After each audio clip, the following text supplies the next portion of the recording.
इस बुलेटिन के प्रायोजक हैं योगमणि इंस्टीट्यूट ऑफ नर्सिंग। नमस्कार, जबलपुर लाइव में आपका स्वागत है और मैं हूं आपके साथ एकता। आइए बढ़ते हैं खबरों की ओर।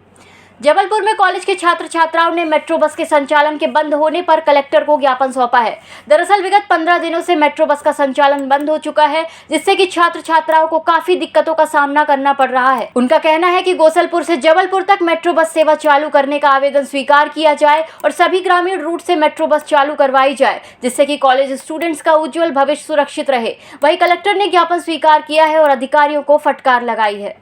ये समस्या लेकर आए थे कि हम लोगों की गोसलपुर से आते हैं, लेकिन यहाँ से आरटीओ ऑफिस ने गोसलपुर मेट्रो को बंद करा दिया है और परमिट ख़त्म कर दिया है। परमिट ख़त्म होने के बाद उन्होंने परमिट बनाने के लिए अथॉरिटी ही नहीं दे रहे हैं, क्योंकि प्राइवेट बस वाले उनको परेशान करते हैं और उसके चक्कर में हम लोगों को भी प्रॉब्लम बहुत ज़्यादा जाती है। साथ में ये है कि प्राइवेट बस वाले एक तो बिठाते नहीं हम लोग, क्योंकि डेली हम लोग मेट्रो से आते हैं। मेट्रो से आने के कारण वो बोलते हैं कि आप लोग मेट्रो से जाते हो, इसलिए हम लोग आपको नहीं बिठा लेंगे। हम लोगों को घर जाने में टाइम हो जाता है और कोई बिठाता नहीं है। इस चक्कर में हम लोग रोड में कहाँ खड़े रहेंगे ऐसे अकेले। लड़कियाँ दूर से आते हैं, मेट्रो चलानी चाहिए। समस्या लेके आए थे जो गोसलपुर जो मेट्रो बस जाती है, तो भी 15 दिनों से लगभग वो बंद है मेट्रो बस जबलपुर आने के लिए। तो इसमें सारे छात्राओं को सारे स्टूडेंटों को बहुत समस्याएं होती है, बहुत प्रॉब्लम क्रिएट होती हैं, तो उनको सामना करना पड़ता है। इसमें जो प्राइवेट बस चल रही है तो उसमें प्राइवेट बस वाले बिठालते नहीं है और यदि लेते भी है तो दुगना किराया वसूल करते हैं हम लोगों से। तो बहुत सारी प्रॉब्लम का सामना करना पड़ रहा है। बस ये रिक्वेस्ट है कि मेट्रो बस चालू हो जाए गोसलपुर के लिए बस।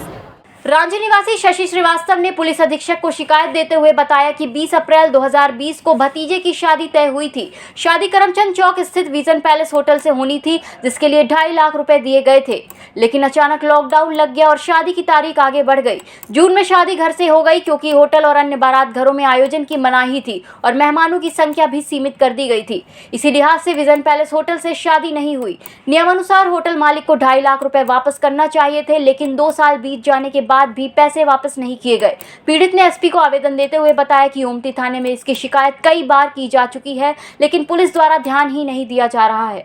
भैया जो अमाउंट जमा था विजन होटल में, उसी के लिए आवेदन देने आए हुए हैं एसपी कार्यालय में। और विगत कुछ दिनों से, विगत 2 सालों से हम इस चीज़ों के लिए परेशान हैं और अब उसी पैसे को वापस लेने के लिए आवेदन यहाँ पे देना है। शादी निर्धारित थी 20 अप्रैल की, लॉकडाउन के चलते शादी हो नहीं पाई। 26 जून को शादी हुई है और अब जो अमाउंट है उसका निराकरण चाह रहे हैं हम। दिव्यांगों को सशक्त बनने के लिए गुरुवार को एक शिविर का आयोजन किया गया। शिविर में करीब 3000 से अधिक मानसिक और शारीरिक रूप से दिव्यांग बच्चे पहुंचे। इस शिविर में जिला प्रशासन के अधिकारी भी मौजूद रहे। दिव्यांग के परिजनों ने अपनी अपनी समस्या अधिकारियों के सामने रखी। इन्हीं दिव्यांगों की भीड़ में एक परिवार बैठा हुआ था, जिसकी 2 बेटियां शारीरिक और मानसिक रूप से दिव्यांग थी। पिता अधिकारियों से उम्मीद लगाए हुए बैठे थे कि कोई उसकी भी फरियाद सुनेगा और उनकी बेटियों की मदद करेगा। विकलांग शिविर लगा रहा वहाँ ML वो कॉलेज में, तो वहाँ पे कलेक्टर साहब वगैरह देखे रहे और देखते साथ बोले कि क्या है, तो मैंने वो मानसिक रूप से 100% पूरी विकलांग है, इनका ब्रेन नहीं है। तो कलेक्टर साहब देख के बड़ा हैरान भरे, तो उन्होंने बोले ठीक है, आप एक काम करिए, मैं दोनों का 1-1 लाख रुपए का बीमा बना देंगे। साल पे 1-1 लाख रुपए दोनों का मिलेगा, 2 लाख रुपए साल मिलेगा। और हमने बोले इनको पेंशन भी आज तक नहीं मिल रही है। तो फिर मंगल के दिन हमने यहाँ पे आए कलेक्टर साहब के पास। कलेक्टर साहब ने पूरे सब चीज़ का आदेश कर दिया उन्होंने कि इनकी जो योजना भी है विकलांग की, सब इनको पूरी तरीके से इनको मिले।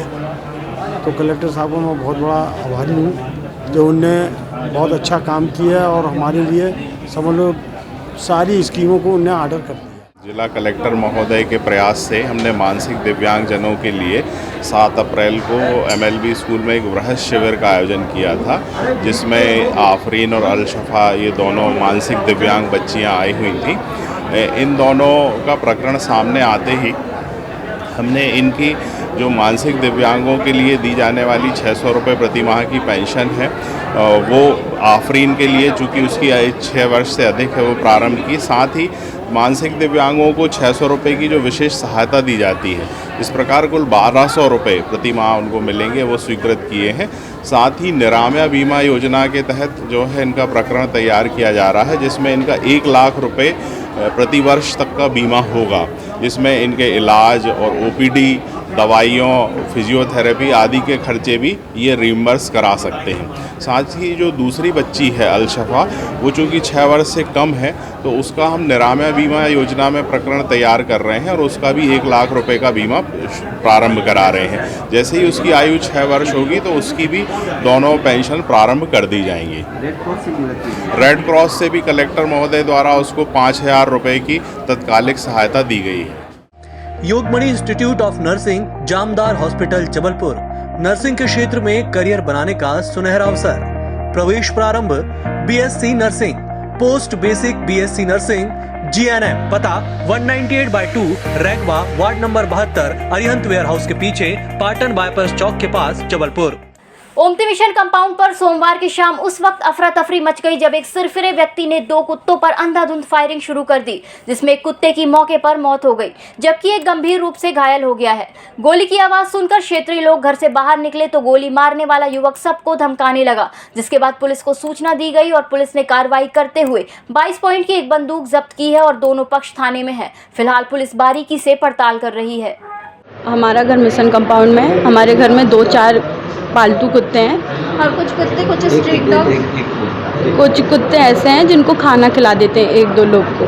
हमारे कंपाउंड में सारे लोग हम लोगों से जलते हैं, पता नहीं क्यों जलते हैं। सामने एक सारे क्रिश्चियन हैं, हम हिंदू हैं।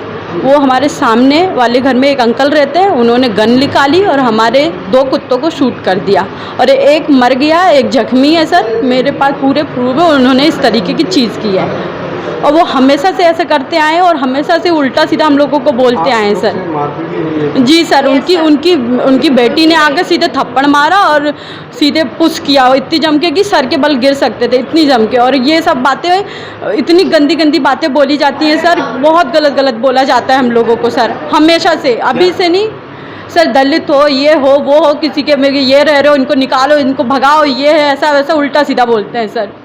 मेराकी ग्रुप द्वारा होटल कलचुरी में शहर के बाहर महिला उद्यमियों द्वारा विभिन्न तरह के स्टॉल लगाए गए हैं, जिसमें बहुत ही सुंदर साड़ियां, हाथकरघा, शुद्ध ज्वेलरी, हाथ से बने वस्त्र प्रदर्शित किए गए हैं, जिसमें प्रतिभा जैन, जया, सीमा सेन, नम्रता भाटिया का मुख्य रूप से योगदान है। वहीं मनीषा रोहाणी, दानेश्वरी दीदी, अंजू भार्गव, प्रियंका अग्रवाल, तनु सिंह, स्मृति भार्गव द्वारा प्रदर्शनी का उद्घाटन किया गया। इसमें जो विमेन एंटरप्रेन्योर्स हैं उनको एक प्लेटफॉर्म दिया जा रहा है कि वो यहाँ इकट्ठे होकर अपने जो प्रोडक्ट्स हैं उनको दिखा सके और उनकी सेल कर सके। यहाँ पर जबलपुर से ही नहीं, जबलपुर के आसपास से कटनी, सतना, छिंदवाड़ा, कई जगहों से आई हुई लेडीज़ हैं जो यहाँ अपने प्रोडक्ट्स को लेकर आई हुई हैं। यहाँ पर ये मेराकी में ये लोग सिर्फ एक प्लेटफॉर्म नहीं दे रहे हैं, एक फ़ंड रेजिंग भी इसमें आयोजित की जाती है।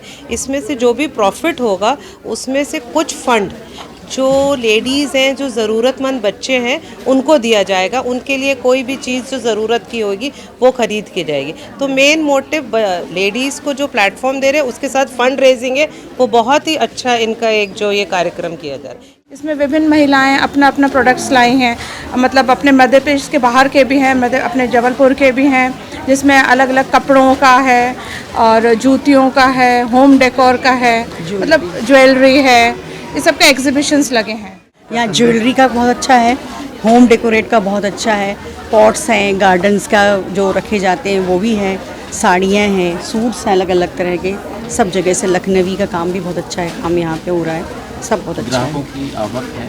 हाँ, काफ़ी आवक है, अच्छा रिस्पांस मिल रहा है हम लोग को, काफ़ी रश है यहाँ पे। इस बुलेटिन में फिलहाल इतना ही। नमस्कार। ईएमएस टीवी के YouTube चैनल को सब्सक्राइब करें और बेल आइकन दबाएं, साथ ही ईएमएस न्यूज़ ऐप डाउनलोड करें।